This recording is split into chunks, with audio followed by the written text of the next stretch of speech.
Hey,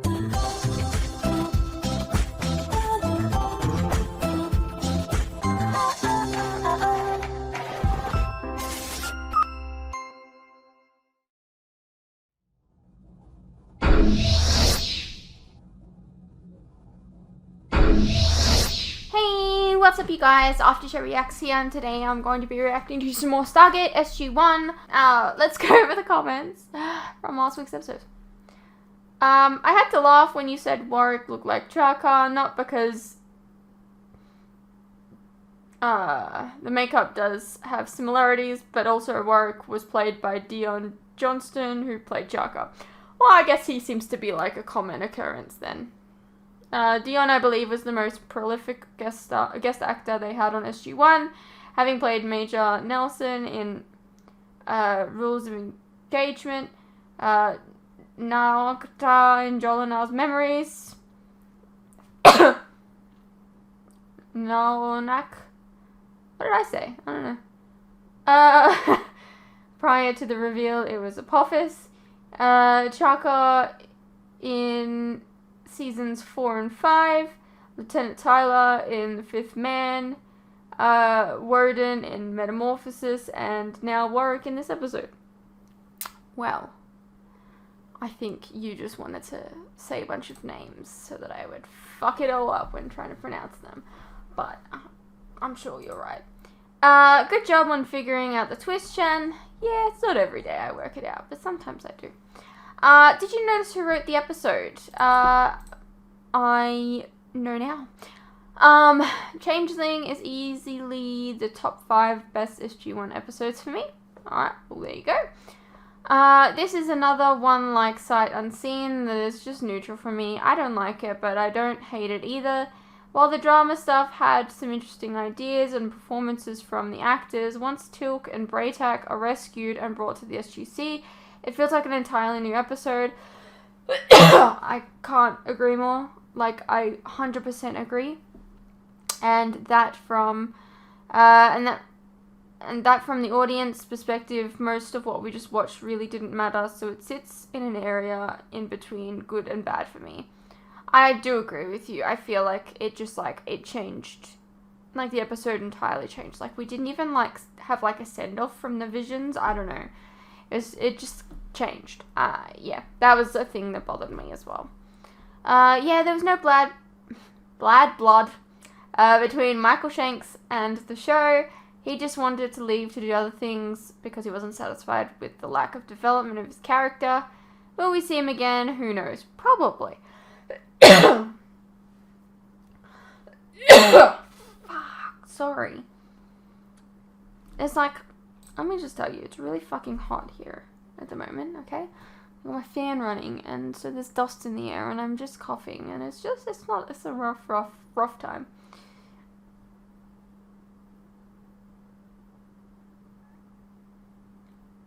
Right. Important in the long run, but never liked this episode.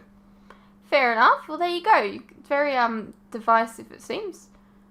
You either like it or you don't like it. There's no, like, in between. I don't know.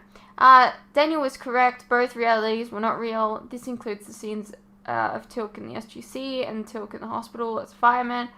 This whole time, he and Bra'tac were actually on another planet, left for dead, surrounded by a bunch of dead Jafar, as we saw halfway through the episode. Right. Okay. Since there was only one symbiote between them, Teal'c had to share his symbiote with Bra'tac the whole time, and we know what happens when you go without a symbiote for too long. We had a whole Teal'c-centric episode dedicated to it last season to break Apophis's brainwashing, hence the visions. The visions are just... I think the visions were what was weird, though.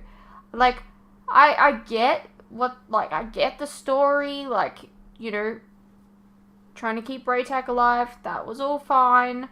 But the visions of him being a fireman was just so completely bizarre to me, and I don't know why that was part of the story. I don't know. Now, it's possible that while Teal'c didn't have the symbiote inside him, he was getting visions of him being a fireman.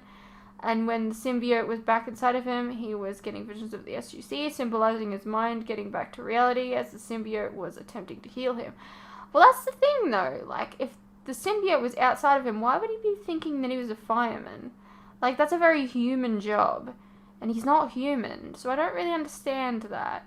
The whole dilemma inside the fireman reality was whether Teal'c should give away his kidney to save his stepfather. This was supposed to mirror his internal struggle on whether to just give away his symbiote to Braytac, which he was contemplating as sharing. It wasn't working. Daniel was using his ascended powers to reach Teal'c's mind to indirectly tell him not to do that because he knew his friends and would eventually find him and save them both. So what you're saying is that he intervened. Because that's intervening, I'm just saying. This episode is definitely confusing on the first watch, but if you take some time to think about it, about what's happening in the visions and the symbolism behind it, makes more sense. I mean, I get it. I thank you for, like, spelling it out for me, because I didn't get it last week, but I get it now that you've spelled it out. But the thing is, I just don't understand why he was a fireman. Like, why that? Like, we could have had some kind of situation where he had to give a kidney or something. I don't know.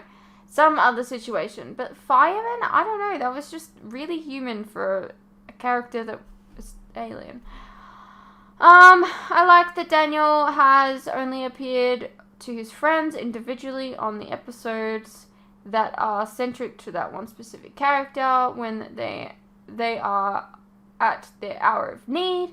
It makes the interaction between the two characters feel more personal and special. I agree. He can't help but get involved when one of his friends is in serious trouble and left all alone without the rest of the team. It should feel comforting to them knowing he's a higher power and is looking out for you. Yeah, I mean, look, we've had like a higher power situation go on before in a TV show. I think this show has done it better though, because, you know, we see the character kind of interacting and kind of helping in a way, where that shit didn't happen on Angel.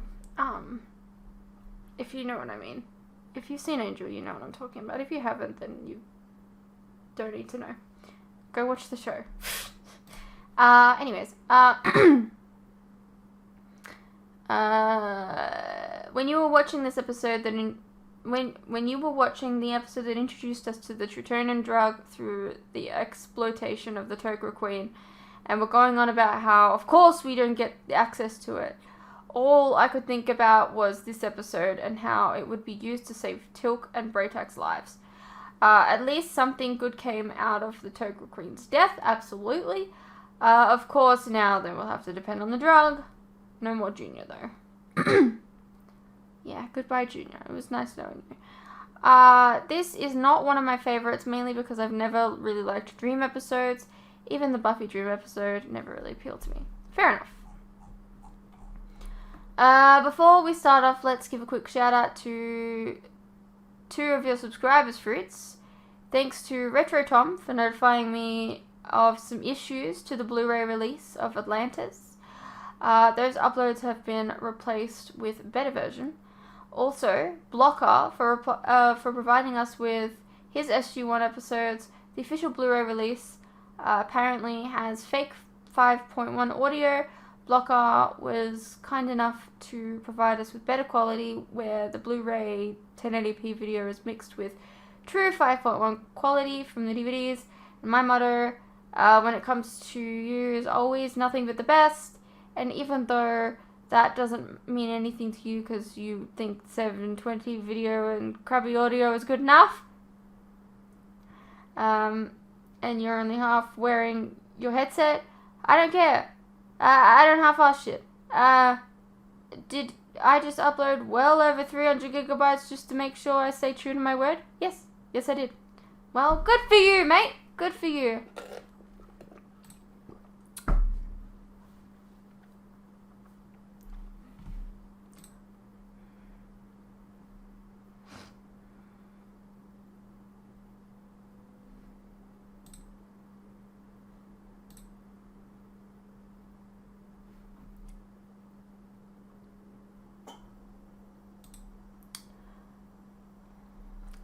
True Fruits, there is another episode where they start off with looking through a telescope. I believe it was the episode where we first see Cassandra show up.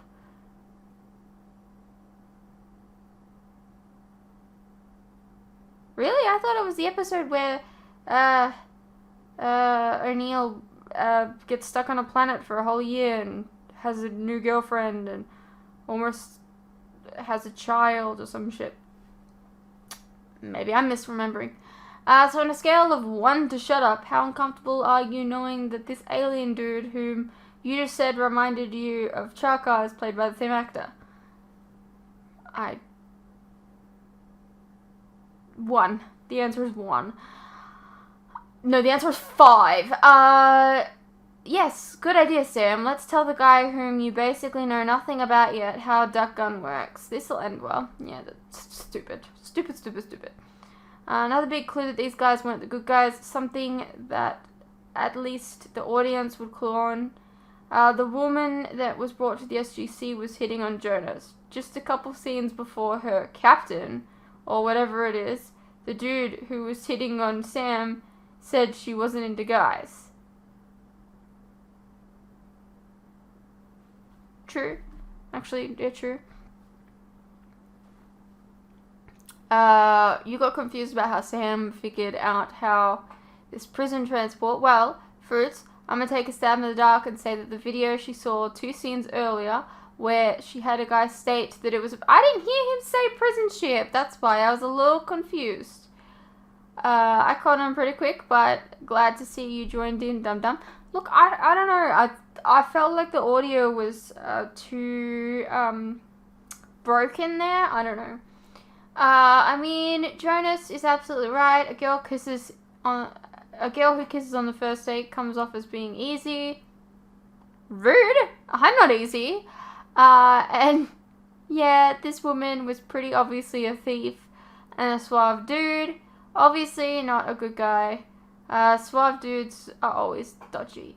I have kissed on the first date a lot of times. I'm not easy. Just saying. I'm a little prude. Alright. Good on you, though, figuring out the truth for Fruits. It took you a little while, though, but you got there. It'd be kind of funny if the makeup department just forgot to put on Christopher Judge's Jafar emblem to his head. They shot the scene and nobody bothered to be like, are we forgetting something? But yeah, nah, that's how they didn't have him. I mean, they fucked up his thing before. Let's be honest. It's been upside down, I remember. Do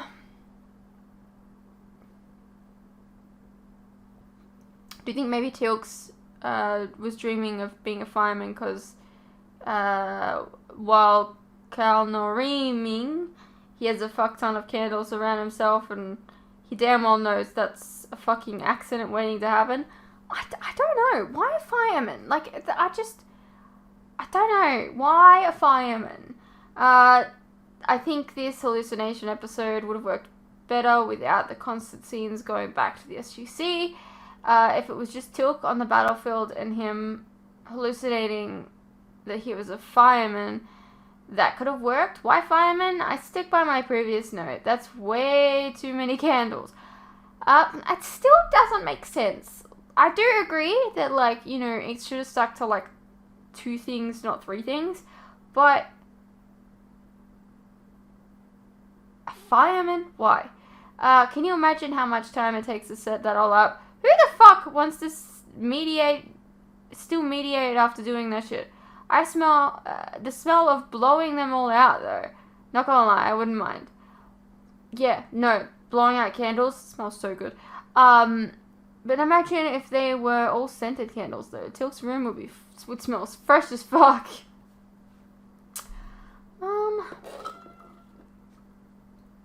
imagine that they just have them all set up and then he just lights them all, maybe. Dick move by Sam, suggesting Frasier to prescribe Tilk some warm milk. I don't know if you caught on earlier, but Tilk stated he preferred not to consume bovine lactose at any temperature. Dude hates milk. Yeah. Daniel, you want to talk about how we talk about your glasses? How about we talk about your glasses, my dude? They obviously don't have any corrective lenses in them. Are you wearing fake glasses to look smart? Probably. It's a TV show. And as we've seen, he doesn't wear glasses on any other show. I'm sure you've been told in the comments and by me in voice that Christopher Judge wrote this episode. But I'm going to just add this little bit of information. That sneaky son of managed to sneak a cameo into this episode. Right after T sees Apophis at the hospital, a nurse asks him if he's lost. That nurse is played by Christopher Judge's wife, Gianna Patton. Oh. Okay, cool. Daniel, hang in there. Just wait a little longer. He stands up. Teal'c, you can't leave me here. Daniel, I haven't left your side, Teal'c, and I'm not going to. That's a promise. And then he leaves. Bye! Yeah. He just, like, immediately leaves after that. That was kind of funny. So this entire episode took place over the span of 3 days, and Daniel was right. Neither the dream of Teal'c being a fireman nor his moments at the SGC were real. All this time, he was laying on the battlefield, continuously switching over one symbiote between himself and Braytak. Daniel was there to stick by his friend and wait until help arrived. That was cute, though. One of the rare occasions that the Tok'ra actually come through, I feel, with Tritonin, Teal'c and Braytak no longer need a symbiote. Whether or not they have the same immune system as before, I don't know. But in the episode Cure, it was stated that Tritonin acted like having a symbiote, so I assume it does. I think it's quite nice, especially because a couple of seasons ago, I believe the Braytak said that this was going to be his last symbiote. Like, when it, like, matured, he was going to just die. And now he doesn't have to, so there's that. So yeah, I've said in voice, this is one of the season 6 episodes I've rewatched more than any, for obvious reasons. I do see flaws, and it's definitely not my favorite out of the 3 episodes I really like of season 6, but I like it nonetheless. Fair enough.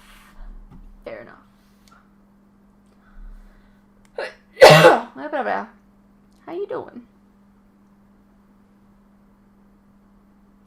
Let's get into the episode. Goa'uld vessel within range, sir.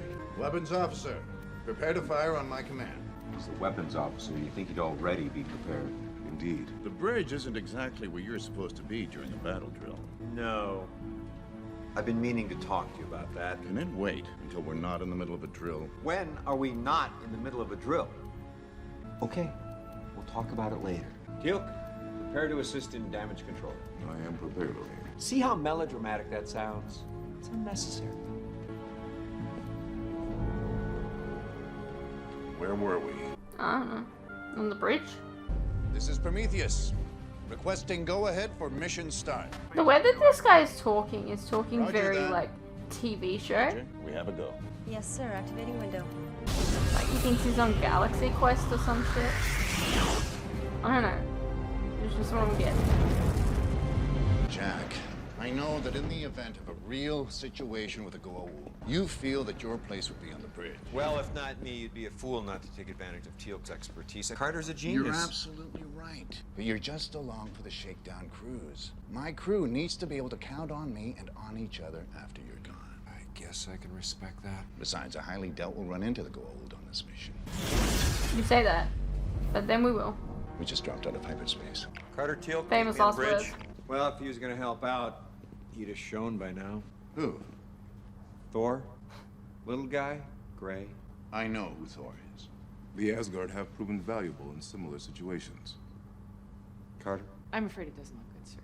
Even if we were able to write a subroutine into the computer to bypass the buffer, we'd still risk the reactor going critical. We'll use whatever you need to repair the buffer. Cannibalize whatever systems you deem necessary. With all due respect, Colonel, I can't. Carter? Sir, I helped design the buffer module. I can tell you right now there is no possible way I can make it operational. Not with what we have on this ship. It's like a light bulb that's burned out. You can't just fix it. Do we have any extra bulbs? There's no redundancy for that particular system. So you're saying there's Wow. no redundancy? Even if we were to plot a course for Earth using maximum sublight thrust, it would take years. We don't have the supplies. Not to mention the relativistic effects. That buffer has to be repaired. Actually, there may be another solution. According to the cartouche, there's a planet 0.38 light years from our current position, P3X744. Now, we've tried dialing it unsuccessfully in the past, but if it's on the cartouche, then there had to be a gate there at some point. Perhaps it may be buried. Well, if we can make it there and gate home, we can get what we need to repair the ship. Major Gant, plot a course for 744. Could you imagine if they ran right into it? P3X744, sir. Any port in a storm, eh? Good work, people. Sir, computers are detecting a rapid energy buildup in the quadria cells. Stand by to jettison the reactor module. Wait a minute, if I'm wrong about there being a Stargate on this planet, we're losing our only means of getting home. It would appear there is little choice. Bring shields and sublight engines online. We're not going to be able to get very far away before it blows. Then we're about to find out just how good our shields are. All hands brace for impact. Module jettison. Get us clear. Full military thrust. Alright. Goodbye if there's people that live there.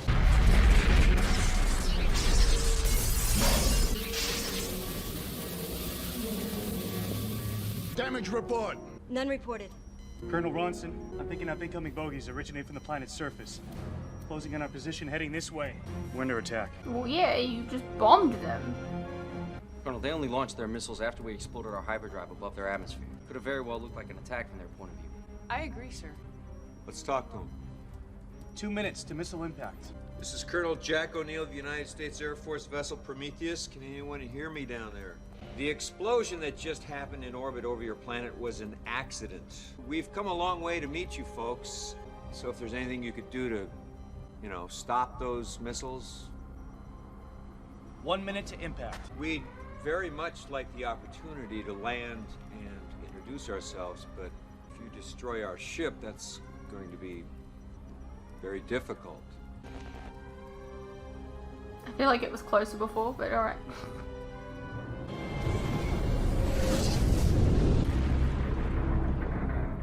Missile self-destructed at 17,000 meters. This is Commander Calfas of the Korean Security Force. We will transmit landing coordinates. Calfas, out. Not exactly an engraved invitation, but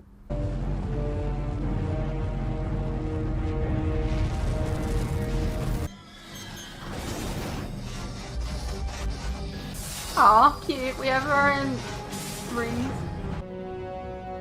Guess they worked out that technology. Drop your weapons immediately. He looks like he's Howdy, wearing fellas. the same thing that Tokra Colonel wears. Jack O'Neill, United States. Several powerful weapons are aimed at both you and your ship. It's Air Force. Disarm yourselves, or you'll be fired upon. I believe he's being sincere in his threat, O'Neill. Well, I guess we have to To be start fair, trusting them at some point. you guys bombed them, so like, you need to. Yeah. Oh wow.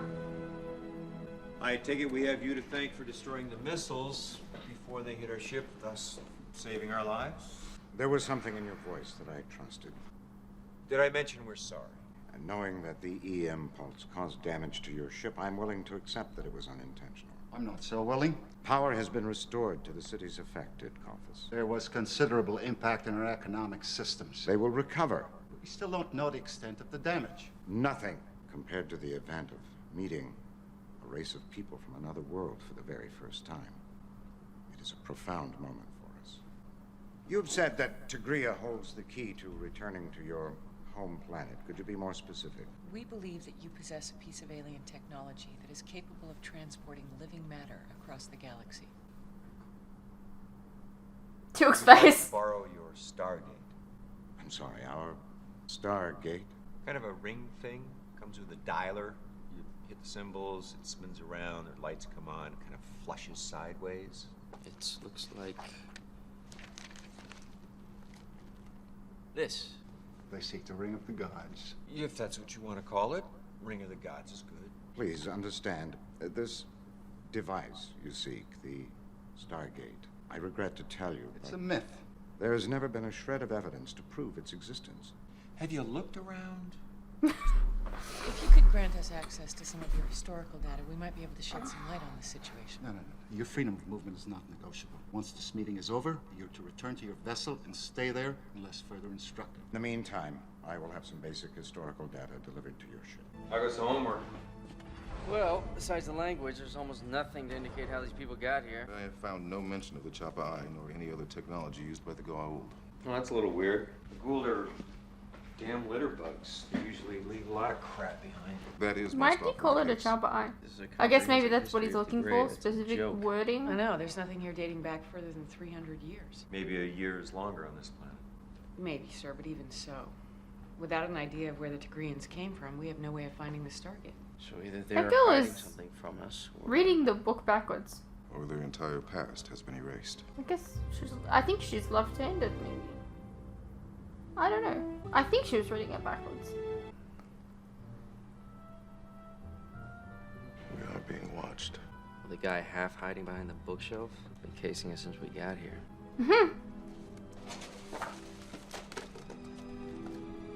And not very well either.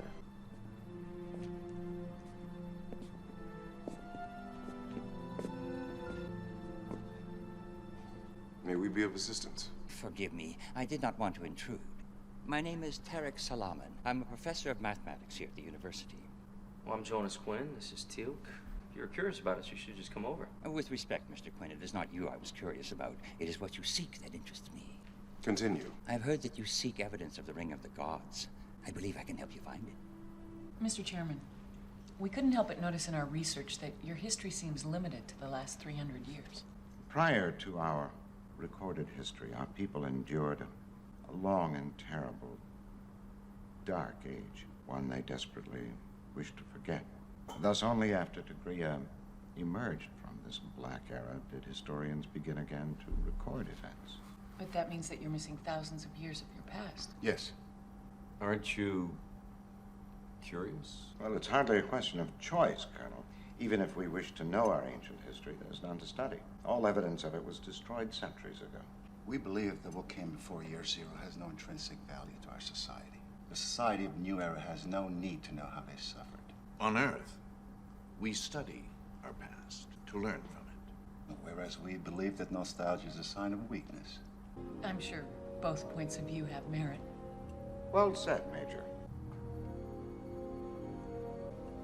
A drink to history and to the future.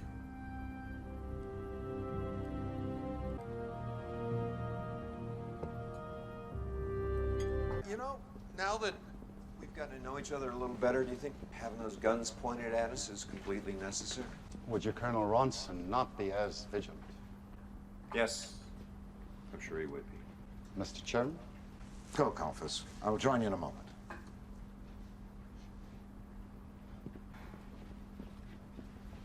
I apologize for Commander Kalfas' behavior. Diplomacy is not his strength. Yes, we share that quality in common. Since I took office, I have been perceived publicly as being weak in matters of civic defense. As a result, Kalfas has growing political support. Our arrival hasn't helped things much, has it? No. I only hope his mistrust does not interfere with your quest for the Stargate. I believe finding it would be a great discovery for our people. You said you could help us find the Ring of the Gods. How? With these.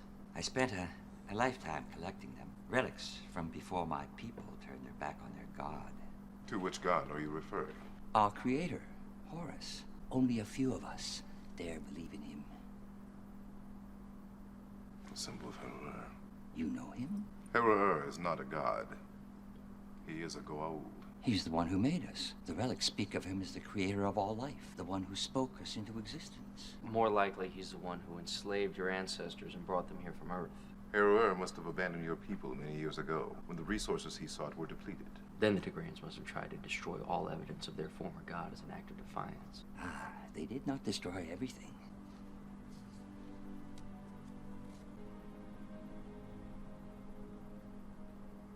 My understanding of this language is extremely limited, but it appears to be an etching of something called a Chap-Eye. Chap-Eye. Yeah, this text is a slight variation of pre-dynastic Egyptian. It's beautiful. This section right here says, Harrower Stargate can be found in a great desert to the north. It must mean the wastelands of Anhur. They lie far beyond the city. I've found many of my artifacts there. Guys, we'd like to take a little field trip. Stargate should be located directly in the middle of the second, third monument. Are you certain, Jonas Clayton? That's what it says. You think that's the cover stones? Indeed. I mean, you guys could be helping back there. Here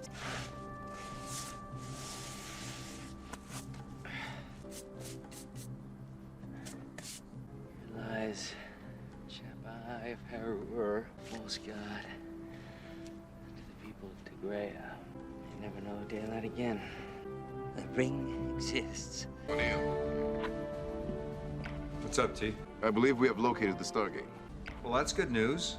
We will require assistance to retrieve it. We'll talk to Ashwan. Nice job.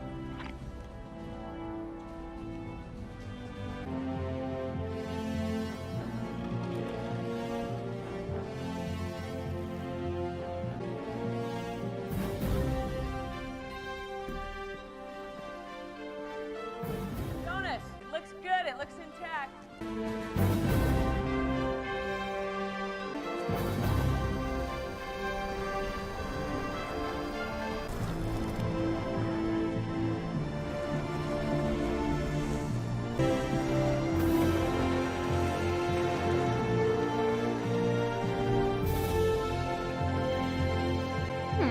Help the civilization get their own Stargate.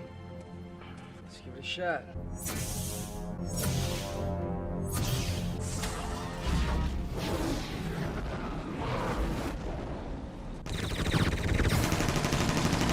Seriously, dude?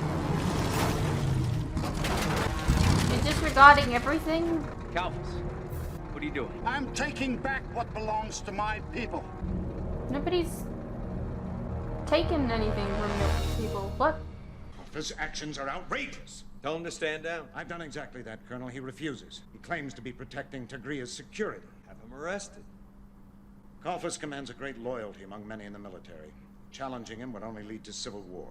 Sir, we could use the Prometheus. Her weapons would be more than a match for Kalfas' troops. There is still that nagging problem of all the guns pointed at it. I chose the commander of those gun batteries myself. He is loyal to me. Colonel, I give you my word. He will not fire upon your ship. Kalfas, you have no idea what you're dealing with here. I know our ancestors buried this device for a reason. Maybe they were wrong. Maybe it's time for you to stop being afraid of the past. No, it's not the past I'm concerned about, it's the future. Having assessed our strength, you would undoubtedly return with greater numbers. You have nothing to fear from the Tari. We just want to fix our ship. Our people can become friends. They can exchange knowledge, even trade. I mean, we'll even teach you how to use the Stargate. You will teach me how to use it. They're holding 2 of my men prisoner. We need the ship. Our shields are still down, Jack. If we take off and they open fire with those guns... Ashwan promised they wouldn't. He just lost control of his government. And I'm going to trust the safety of my crew to his word. You're asking me to risk everyone on this ship. If that is so, Colonel Ronson, then I will be taking the same risk. You may launch your vessel when ready. You'll not be fired upon. Major Gant, Sir. fire up the sublet engines. Arm all available weapons and prepare to return fire. On my orders only. That will not be necessary, Colonel. Let's hope the old man is right. I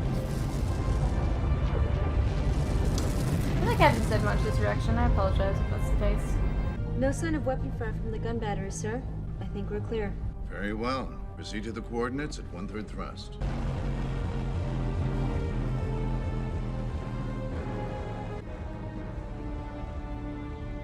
Are you sure you're up to this, Mr. Chairman? Things could get out of hand. I'm not afraid, Major. I should have done this a long time ago. This is Ronson. We're in position. Roger that.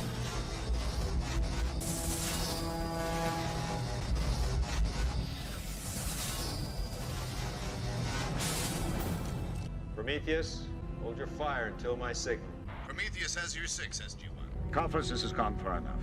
Release these men. Hold your positions. You cannot let him hand this device over to the aliens.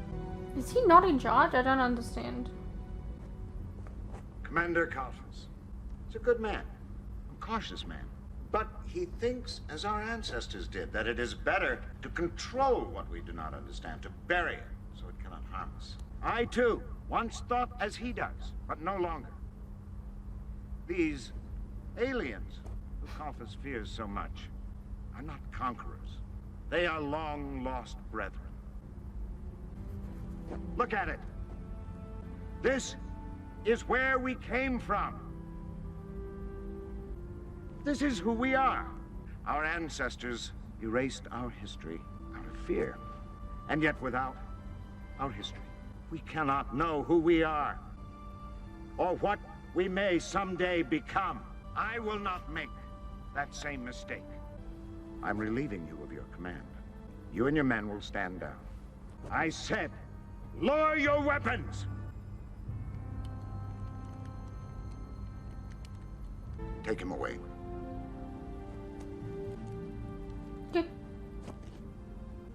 Didn't know you had that in you.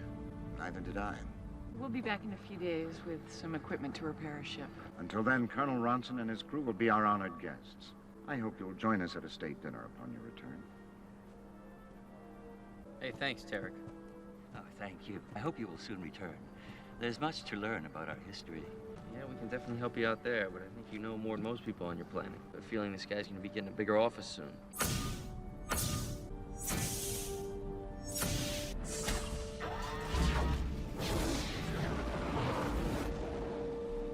Hey, what's up you guys? Quick interruption here. As you are no doubt aware, these past few years have been tough on all of us. And there are some things that none of us can hide from. The cost of living, for instance, food and things like electricity, gas, and water have all gone up and they continue to go up.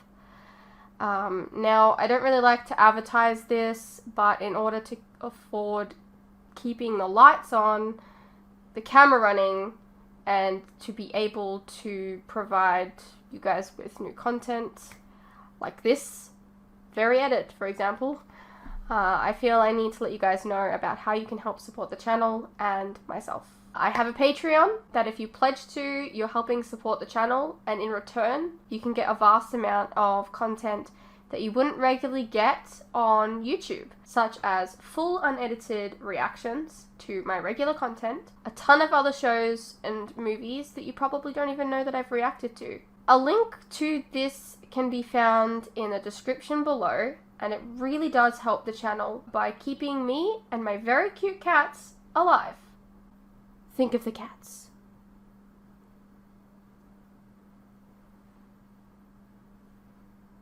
If you're interested, you can also check out our website, which is also linked below. Perhaps there's some shows and movies there that you didn't even know that I reacted to, but you always wanted to see. Please know, pledging is entirely your own choice, of course. You're welcome to stay here on YouTube and wait for the edits to come out. No worries. I'm not going anywhere. More edits are coming. I understand not everyone is in the position to support creators, but any help is welcome. Anyways, thank you for your continued support, whether it's through YouTube or on Patreon. You guys are the best. Now please, enjoy the rest of the video. Alrighty, well that was Season 6, Episode 20 of Stargate SG-1. So they were kind of stranded on a planet that hadn't discovered their Stargate yet, and you needed to prove the existence of it. I thought it was a decent episode. Even if I didn't have much to say about it. Yeah, I thought it was nice. It was a nice episode to, like, you know, they talked about history and how you can learn from it, and yeah. Anyways, I hope you guys enjoyed, and I'll see you in the next one.